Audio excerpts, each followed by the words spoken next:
Quand l'Arcom cessera-t-elle de confondre lutte contre les discriminations et la police de la pensée? Le 5 février 2026, l'Arcom a infligé une sanction financière de 100 000 € à CNews pour 2 séquences diffusées en août dernier lors de la déclinaison estivale de l'heure des pros-été. Dans l'une d'elles, Françoise Laborde, je rappelle que vous êtes journaliste, vous êtes passé par France Télévisions, membre du CSA entre 2009 et 2015. Aujourd'hui, vous êtes régulièrement sur CNews et sur Europe 1. Vous aviez évoqué à propos du 7 octobre des naïfs occidentaux découvrant que ceux qu'ils défendaient comme des opprimés s'étaient révélés être sauvages et sanguinaires.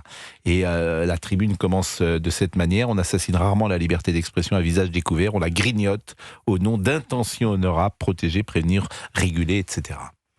Oui, en fait, j'avais cité ce jour-là Mélanie Phillips, qui est une journaliste britannique, qui travaille au Guardian, qui a reçu le prix Orwell, donc une journaliste reconnue, et qui a écrit en effet une tribune pour évoquer le pogrom du 7 octobre en disant pourquoi de ce pogrom on avait basculé vers l'antisémitisme le plus radical.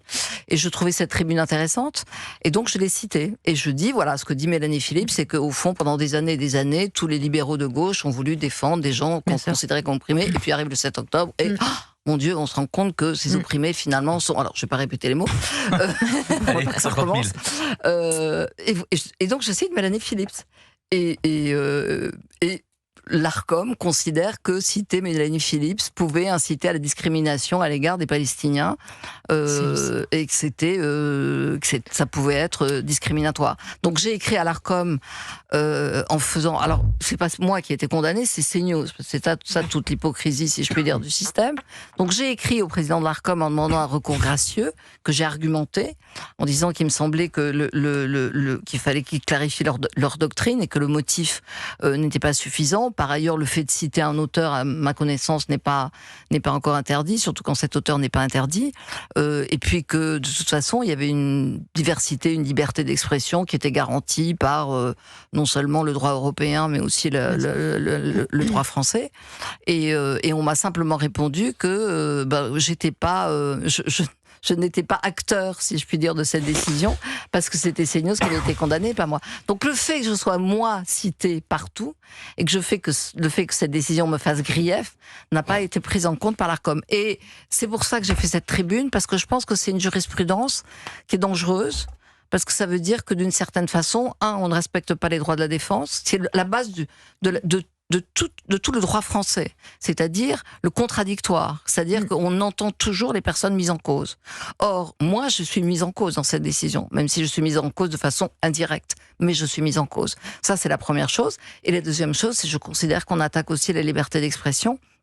Parce que quand on est journaliste et qu'on est sur un plateau de télévision en direct et qu'on cite un auteur, alors ou bien il faut donner la liste des auteurs qu'on a le droit de citer en France. Exactement. Mais à ce moment-là, on tombe dans un autre système. Alors, c'est vrai que CNews est particulièrement ciblé régulièrement. C'est clair. Que vous avez des gens qui nous écoutent et puis qui font des saisies. Oui. Alors ça, ils sont très bien organisés, généralement à gauche. Ils repèrent des choses, des approximations qui peuvent exister. De toute façon, quand à 15 heures ou 20 heures d'antenne par jour, il est clair, c'est ce que j'avais dit à la commission. Moi, je suis 5 heures à l'antenne par jour. Il est possible que parfois, ou 4 heures, tu peux faire parfois c'est ce qui est arrivé à Noël Lenoir, et qui a été condamné dans les mêmes conditions, qui a demandé à être auditionné 3 fois par l'Arcom, et 3 fois on lui a refusé d'être auditionné. Ça, c'est quand même très étrange. Noël Lenoir, ancien membre du Conseil constitutionnel, ancienne ministre, ancienne déontologue de l'Assemblée nationale. Bien sûr. Donc là, on a un problème de droit fondamental, de droit de la défense,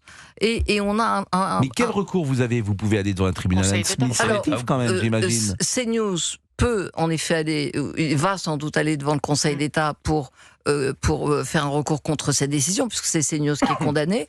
Et Noël Lenoir et moi, nous allons faire des recours en notre nom personnel, et éventuellement on ira jusqu'à la Cour européenne des droits de l'homme, puisque la Cour européenne des droits de l'homme reconnaît dans son article 10 la liberté totale d'expression. Oui, mais dans combien de temps?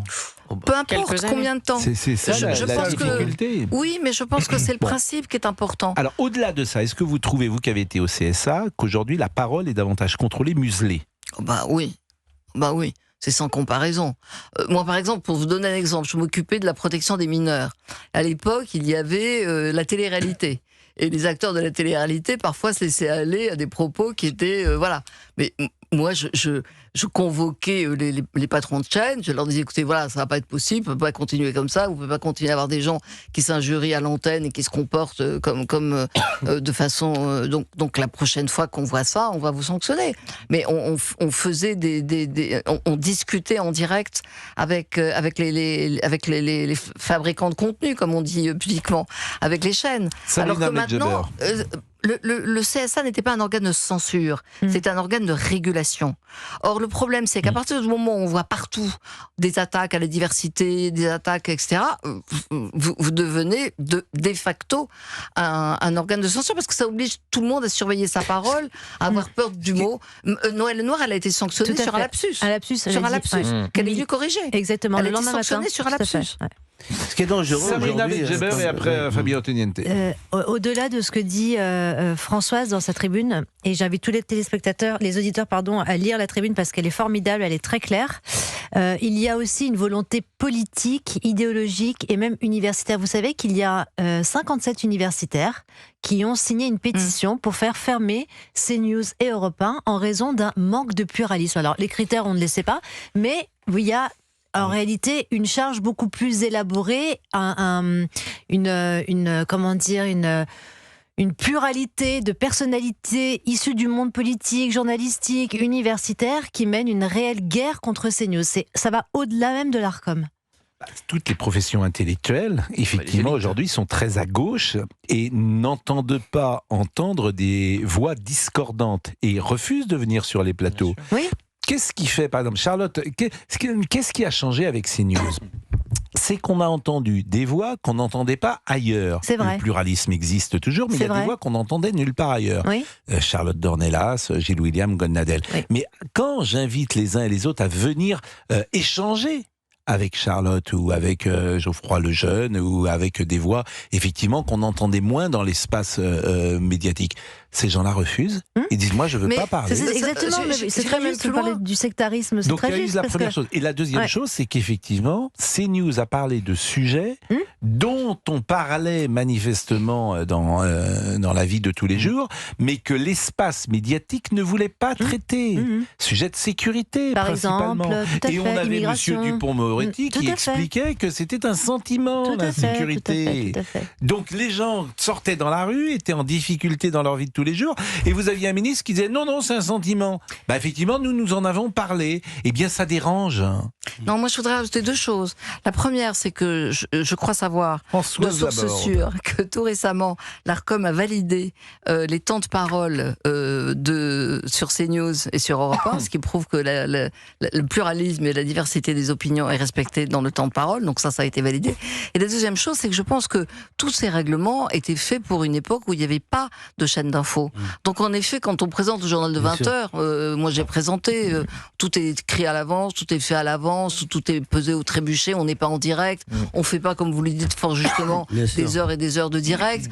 Et donc, et là subitement, moi je vois sur la décision qui me concerne indirectement, l'Arcom saucissonne le texte, retient les phrases et dit subitement ah là là mon Dieu, mais ça pourrait être discriminatoire à l'égard des Palestiniens. C'est intéressant parce que vous savez, cette parole qui est un peu plus muselée qu'avant, elle a des ondes de choc. C'est-à-dire que même aujourd'hui, quand on écrit des choses peut-être drôles, parfois pas drôles, mais on se censure presque. Il y a un humour médian qui s'installe, qui ne dérange pas. Alors évidemment, l'humour médian, bon, il passe, mais on rit pas de la même manière. Parce que bon, à la base, il faut que ce soit un peu, faut que ça cogne un peu. Un type qui marche sur une peau de banane, il se fait mal. Mais ça fait rire. Non, mais c'est vrai qu'il y a une autocensure. Et donc on se censure. Il y a une autocensure aujourd'hui. Je pense que les gens qui prennent, vous qui écrivez des scénarios, il est clair que vous imaginez quand vous écrivez un portrait de femme, un portrait d'homme ou des scènes de dialogue, vous dites bah non, ça passera pas, non, je vais pas le faire, je vais pas le faire. C'est exact. Donc c'est pour ça qu'à mon avis, ça a des ondes de choc. Je vous ai dit, la seule solution, c'est de ne faire que des films qui racontent des histoires des années 80. Parce qu'à ce moment-là, vous dites, on parlait comme ça dans les années 80. Vous savez, Coluche, quand il parlait, il avait déjà une parade, Coluche. Exactement. Nous, on se rappelait, il disait des horreurs, Coluche. Et mon père, il disait, et il avait toujours son père. Mon père disait toujours les Arabes. Alors donc, c'était le père, pas lui. Et donc il allait. Alors c'est vrai, par exemple, mais je citais tout à l'heure, on citait Tenue de soirée. C'est vrai que là, j'ai revu Adieu Poulet. On en a parlé ce matin dans l'émission. Bon, un moment, vous avez Valérie Mérès. C'est la seule, d'ailleurs, vivante du film. Parce qu'ils sont tous morts. Lino Ventura, Claude Brosset, évidemment Patrick Devers, Françoise Brion qui est morte récemment, Julien Guillaumard, il est formidable, Julien Guillaumard, Pierre Tornade, Claude Rich, ils sont tous morts. Bon, mais il y a une scène où Patrick Devers est dans une 504, dans un embouteillage, et vous avez Valérie Mérès qui distribue des tracts pour l'Ardat. Le fameux Lardat, qui est joué par Victor Lanoux. Bon, c'est vrai que Patrick Devers l'insulte, mais l'insulte comme on insultait parfois à cette époque-là, parce que la fille, je ne dirais pas comment il la traite, et c'est vrai qu'il a un geste déplacé qui lui touche une partie de son corps qui, aujourd'hui, une intimité qui ne se fait pas. Donc quand vous voyez cette scène-là, qui étaient des pratiques courantes des années 70, effectivement, vous ne pouvez pas tolérer ça et admettre ça. Forcément, Françoise, elle a grandi dans des années 70, vous étiez une femme, le rapport que vous aviez dans ce métier à l'époque était évidemment différente de ce qu'il est aujourd'hui. Oui, mais tout le monde savait que j'avais très mauvais caractère et que aucun garçon ne s'approchait de moi parce qu'il avait toujours la trouille de s'en prendre une. Donc, mais justement, vous vous rendez compte de ce que vous dites, vous êtes obligé d'avoir du caractère. Non, mais pardon, oui, en général. Vous avez connu, non, mais moi j'ai 72 ans et j'ai été élevée, merci, mais j'ai été élevée comme ça. C'est-à-dire que ma mère m'a dit, tu te laisses jamais faire et tu te défends toujours. Oui. On n'était pas blessés de la même façon. Non, mais ce que je veux dire, c'est qu'on a une génération aujourd'hui alors je ne sais pas comment il faut les qualifier, de jeunes, très jeunes, qui sont blessés tout le temps. Narcissiquement blessés. Par un oui, par un non. La génération offensée, absolument. Et c'est vrai que nous, on aurait pu être offensés, parce qu'on était forcément offensés. Vous l'étiez peut-être, non ? Mais oui, mais je veux dire, d'abord, on s'en remettait. On savait que ça faisait partie de la vie. On savait qu'il y avait des gros ports. On savait qu'il y avait des gros CON. On savait qu'il y avait des gens avec lesquels on pouvait discuter d'autres pas. On savait qu'il y avait... Voilà. Et puis ceux qui se tenaient mal, on leur en collait une, ou on donnait leur numéro de téléphone portable dans les toilettes. C'est une vengeance formidable. Dès qu'il y a eu les portables, on a fait ça. C'est formidable comme vengeance. Vous donniez les portables ? Vous allez dans des toilettes mal fréquentées, vous donnez le numéro de téléphone de portable de quelqu'un en disant appelle-moi, tu verras. C'est formidable. Ah, c'est très bon ça. C'est une vengeance extravagante. C'est génial. Non, je ne saurais pas la dire. Et j'adore les gens qui ont mauvais caractère, ça prouve qu'ils ont du caractère. Mais non, mais ce que je veux dire, c'est que... c'est bien Génération Offensée. Mais c'est vrai que la scène que j'ai vue d'Adieu Poulet, elle ne serait pas dans un film aujourd'hui, et c'est quand même une bonne chose qu'elle n'y soit plus. Oui, mais il y a quand même aujourd'hui un niveau de... Je pense que il y a une forme de violence qui est tolérée, et qui est tolérée pas de la même façon. Exactement. C'est-à-dire que quand vous dites avant on pouvait plaisanter de tout, maintenant on peut pas plaisanter, si, on peut continuer. Moi je trouve que sur la question de l'antisémitisme par exemple, aujourd'hui on se permet des choses et on dit des choses qu'on n'aurait jamais dit. Ça c'est sûr. À mon 17h13, Sarah Salman ne s'est pas exprimée, elle est un tout petit peu plus jeune que vous. C'est parce que les fractures sont souvent générationnelles. Souvent j'utilise cette grille de lecture, elle nous dira dans une seconde ce qu'elle pense de notre discussion. Oui, sur Génération Offensée, c'est vrai que ce que vous disiez, c'est que les gens n'étaient pas offensés pour rien. Mais là, les gens, ils en ont aussi assez de se laisser faire. Non, c'était pas exactement ça ce que... Pardon, excuse-moi Sarah. Je disais que je trouvais aujourd'hui que quand Pascal évoquait une sorte de trivialité qu'on avait connue autrefois, et je dis on avait appris nous à se défendre, et peut-être que les jeunes filles ou les jeunes gens d'aujourd'hui ont moins appris ça, mais je disais que le monde d'aujourd'hui est quand même très violent, parce que certes, sur un certain nombre de sujets, on nous plus permettre un certain nombre de choses, mais sur l'antisémitisme par exemple, moi à mon âge, jamais je n'aurais imaginé vivre des moments pareils. J'ai vu des séquences où il y a des jeunes... Mais ce qui m'intéresse, c'est le rapport homme-femme et le rapport offensé. C'était ça qui m'intéressait. Parce que, moi, je pense que les femmes, en tout cas jeunes, ne se laissent pas faire du tout. Vraiment, elles sont beaucoup plus enclines à dénoncer ce qu'il se passe que votre génération, où vous laissiez passer des comportements qui sont inacceptables, sous prétexte que ça se fait, c'est comme ça. Dans ma génération, on considère que les comportements d'hommes qui sont inacceptables doivent être dénoncés. Oui, mais c'est très bien. Mais je trouve ça formidable. Mais moi, ce que je trouve dommage chez les jeunes femmes d'aujourd'hui, enfin celles que je connais, c'est que je trouve qu'on leur en demande trop. Elles doivent être des professionnels accomplis, des amantes extraordinaires, des mères au foyer parfaites, des reines de cupcake. Le nombre de jeunes femmes, c'est des gâteaux de pâtisserie. Elles font des concours de pâtisserie. Maintenant, il y a le rêve de la ménagère, etc. C'est une position. Non, c'était pareil dans les années 80. Elles sont obligées de porter des talons aiguilles qui fusillent les pieds. Mais si, je vous jure. Il y a une chose qui est juste dans tout ce que vous avez dit. Je vous jure. Laquelle ? Moi, je n'ai jamais su. Moi, j'ai cru que c'était une position cupcake. Voilà, vous gâchez tout. Voilà, quand tu parles, c'est pas pour rien. Il y avait une certaine élégance. Bonne intervention. Non, ce qui est vrai, c'est sa seule intervention. Non, mais ce qui est vrai, c'est que dans une société, par analogie à ce que disait Tocqueville sur la société égalitaire, dans une société où effectivement les femmes sont plus respectées qu'elles ne l'étaient il y a 50 ans, sans doute, et à juste titre, on n'accepte plus la moindre. Parce qu'on est passé dans l'extrême inverse. Non, pas l'extrême d'ailleurs, mais on accepte. Moi, je trouve ça. Honnêtement, les rapports hommes-femmes aujourd'hui, je trouve que c'est plus intéressant tels qu'ils sont mis en place que ceux qui pouvaient exister il y a 50 ans. Après, il y a encore de façon générale beaucoup de misogynie. Hein. Vraiment. Vous trouvez ? Ah ouais, vraiment. Non, je mais le vous pense. avez des exemples à me donner ?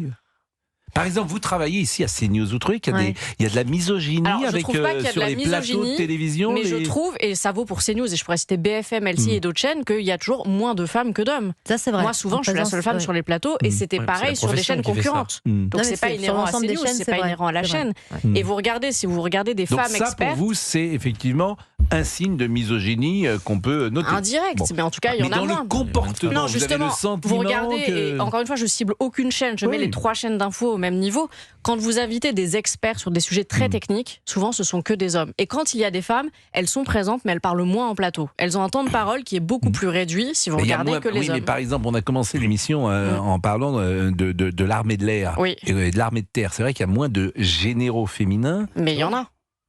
Non, mais il n'y en a pas qui meurent, en tout cas, en Irak. Non, bien sûr, mais pour je parle décrypter, moi je parle de la personne. Les généraux sur les plateaux de télévision, il y a le général Trinquant. Mais 85% des généraux sont des hommes.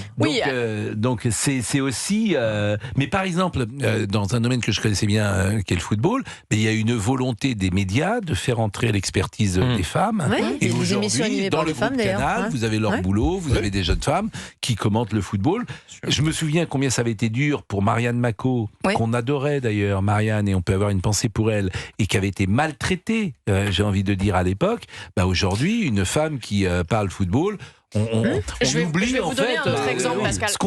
Ce qui nous intéresse, c'est son expertise. Je vais vous donner un autre exemple. Quand vous êtes une femme sur les réseaux sociaux, vous en prenez plein la figure sur votre physique. Vraiment, surtout si vous avez plus de 50, 60 ans. Quand vous êtes un homme, même si vous n'êtes pas mieux, vous prenez quasiment rien. Donc ça, c'est une forme de misogynie sur les réseaux sociaux, on ne peut pas le nier. Et vous regardez, c'est objectif. C'est vrai que ce que vous dites est juste, c'est que le physique des femmes est souvent plus commenté que le physique des hommes. Et j'ajoute, je suis assez d'accord avec Sarah, que très souvent, quand vous avez un plateau avec des hommes et des femmes experts, et les femmes peuvent être aussi expertes que les hommes, on donne d'abord la parole aux hommes. Ah oui, toujours. Si vous regardez un plateau, ça c'est vrai. Mais oui, moi aussi. Bien sûr. On est sur France Inter, là mais vous regardez... Vous voyez, ça, c'est une réflexion misogyne. Et le caractère de Sabrina qui remet à sa place. Mais si, à chaque fois, le présentateur va donner la parole en premier à un homme, et souvent, pas toujours, le plus âgé. Il y a quand même une phrase d'une... Ça s'explique par rapport à ce que vous venez de dire sur le fait qu'il y ait plus d'hommes en plateau. Ça se passe pas comme ça tout le temps, mais... C'est la disparition de la galanterie plus que la misogynie, le sujet. Non, c'était de façon globale, mais de toujours donner la parole à un homme en premier et de le faire parler plus... Considéré que l'homme est plus expert, que l'expertise masculine est plus pertinente que l'expertise féminine. Mais mon exemple sur les réseaux sociaux, par exemple, sur le physique des femmes, c'est un bon exemple. Mais moi, je vous écoute et je vous donne la parole. Il y a quand même, c'est vrai qu'il y a une disproportion sur les plateaux, voire moins de femmes. Et je me rappelle de cette phrase de Françoise Giraud qui disait la femme sera vraiment l'égale de l'homme le jour où, à poste égal, on nommera une femme incompétente. Oui, c'est vrai, elle avait dit ça. C'est magnifique. Elle avait dit ça. C'est magnifique. Mais Elle avait le dit paradoxe, ça, c'est que François Giroud, vous l'avez connu François Giroud, François, qui n'était pas toujours gentil, paraît-il. C'était très méchante. Non, mais parce que c'est. Alors ça, Pascal, Non, mais j'allais dire. Alors, moi qui suis une féministe convaincue, il faut arrêter de penser que toutes les femmes sont merveilleuses, Vous étiez gentil avec vos concerts. Avec les jeunes qui arrivaient, vous êtes plutôt gentil. Oh, bah oui, mais moi j'étais gentille. Non, j'étais un peu abrasive avec tout le monde. Garçon comme fille. Je les remettais un peu en ordre de bataille. Mais non, mais ce que dit Françoise, c'est très juste, et je termine juste par là, parce qu'on fait le procès de la misogynie, mais on fait jamais le procès de la sororité. On croit toujours que les femmes sont très solidaires les unes avec les autres, alors que c'est également, un secteur très concurrentiel. Je pense qu'on va faire le procès de la sororité. Oui, mais pourquoi pas? Non, mais ça équilibrerait.